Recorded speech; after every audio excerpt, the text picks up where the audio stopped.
صاحب یہ جو آپ کا علمی سفر ہے، بڑے بڑے بزرگوں سے آپ نے اکتساب فیض کیا، اس دور میں اور اب دور میں کیا بڑا فرق آپ کو نظر آتا ہے؟ کیونکہ آپ تو بڑی استقامت سے پڑھتے رہے، حالانکہ اتنی جگہیں آپ نے تبدیل کی نہیں. مجھے لگتا ہے کہ جب آپ پڑھ رہے ہیں دوران طالب علمی آپ نے سفر زیادہ کیے ہیں، اور بعد میں پھر آپ نے جامعہ نظامیہ میں ایک جگہ رہ کر آپ نے اتنی خدمات کافی عرصے تک دیتے رہے ماشاءاللہ.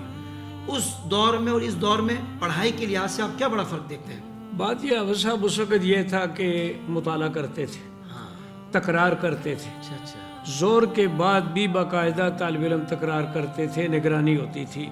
رات کو ہم اپنے استاذوں کو صرف کے گردانے سناتے تھے، ماشاءاللہ. یہ باقاعدہ پابندی کے ساتھ پڑھتے تھے. یہ اوڑھنا بچھونا ہی پڑھنا تھا. جی، اوڑھنا بچھونا ہی پڑھنا تھا، پڑھائی اوڑھنا بچھونا تھا، اور کوئی دوسرا کام نہیں تھا. واہ واہ. اس وقت نہ میڈیا تھا، نہ یہ موبائل تھے، نہ طالب علم اخبار پڑھتا تھا.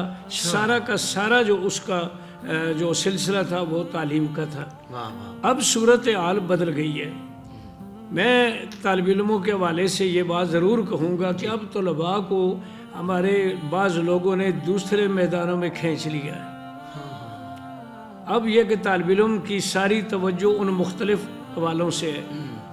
موبائل ہر طالب علم کے پاس موجود ہے، اور اس کے بعض اوقات اگر استاذ کی توجہ نہ ہو تو وہ سبق میں بھی کھیلتا رہتا ہے. اب وہ یعنی یہ چیزیں اس وقت نہیں تھیں. صحیح. تو اس وقت طالب علم کی ساری توجہ ادھر تھی. اب وہ توجہ نہیں رہی. اساتذہ کوشش کرتے ہیں بعض طالب علم بہت اچھے ماشاءاللہ، ان کا سارا رخ ادھر ہی ہوتا ہے، لیکن اکثر جو ہے یہ ایک افسوسناک واقعہ ہے. ہمارے طلباء میں جو یہ پروگرام سنیں گے، میں ان کو یہ ضرور کہوں گا کہ علم حاصل کریں، لوگوں تک دین پہنچائیں. آپ دیکھیں کہ اللہ رزق کس طرح آپ کو عطا کرے گا. تو یہ فرق محسوس ہو رہا ہے. ہم حاشیے دیکھتے تھے، شروعات دیکھتے تھے، اب تو کتاب کے اوپر حاشیہ دیکھ لے تو بڑی غنیمت ہے. اللہ اکبر. ہاں جی، اب یہ صورتحال بن چکی ہے. چونکہ طالب علم کا قصور ہے بھی اور نہیں بھی. صحیح. نہیں اس لحاظ سے کہ ان کو ہم نے اور کاموں پر لگا دیا، اس لیے میں سمجھتا ہوں کہ طالب علم کا کچھ قصور نہیں بھی ہے. دوسرا یہ ہے کہ جس وقت وہ نقیبان محفل کو دیکھتے ہیں، مقررین کو دیکھتے ہیں، نعت خوانوں کو دیکھتے ہیں، وہ کہتے ہیں بھائی ہم پڑھ کر جب فارغ ہوں گے تو ظلم ہو رہا ہے مدارس کے اندر بھی اور مساجد کے اماموں پر بھی. 10,000 روپیہ تنخواہ، 11,000 روپیہ تنخواہ، طالب علم پھر کیوں آئے گا دین کی طرف؟ اللہ اکبر. اللہ. اس لیے پھر طالب علم جو ہوتا ہے سوچتا ہے کہ کل میرا بچوں کا کیا بنے گا، مستقبل کا تو مجھے بھی کوئی ایسا راستہ اختیار کرنا چاہیے. لیکن میرا اپنا تجربہ ہے کہ الحمدللہ بھوکا نہیں مرتا.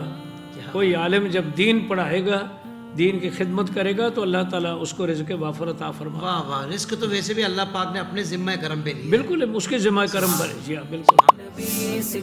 زندگی کے تمام شعبوں میں دینی رہنمائی حاصل کرنے اور آخرت کو بہتر کرنے کے لیے ہمارے YouTube channel Islamic digital studio کو سبسکرائب کر لیں اور بیل آئیکن بھی پریس کر لیں.